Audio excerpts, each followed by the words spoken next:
My stepsister started stealing my clothes, but it got much worse. So I, 20 million, recently moved in with my mom and her new husband. They've got a daughter, my stepsister Emma, 18F, who seemed pretty cool at first. Honestly, I didn't think much about her. She was a little quiet, kept to herself, and I figured we'd just live our lives and be fine. But then, some weird stuff started happening. My clothes kept going missing. Not random stuff, but things that I actually cared about. My favorite hoodie, my new sneakers. It was weird, but I figured I must have misplaced them or something. But one day, I walked into my room and Emma was wearing my hoodie. She didn't even look surprised. When she saw me, she just smiled and said, "I like how this smells." I didn't know how to react. It was just off.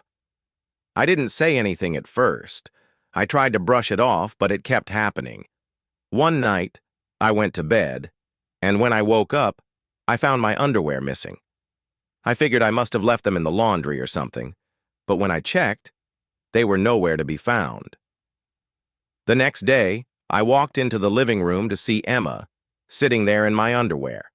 She looked up, grinned, and said, "They fit better than I thought."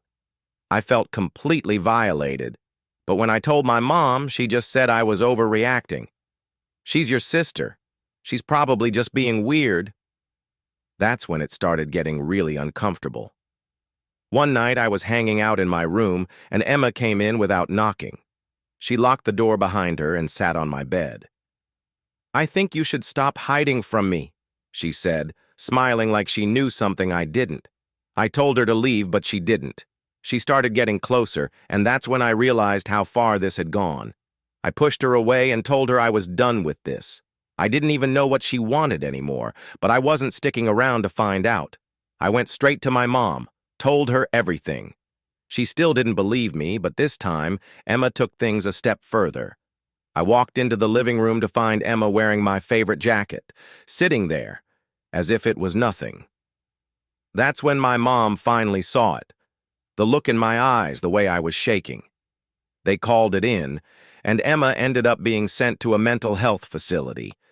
I'm still living here, but I haven't seen her since. I guess sometimes you just don't see the weirdness until it's too late.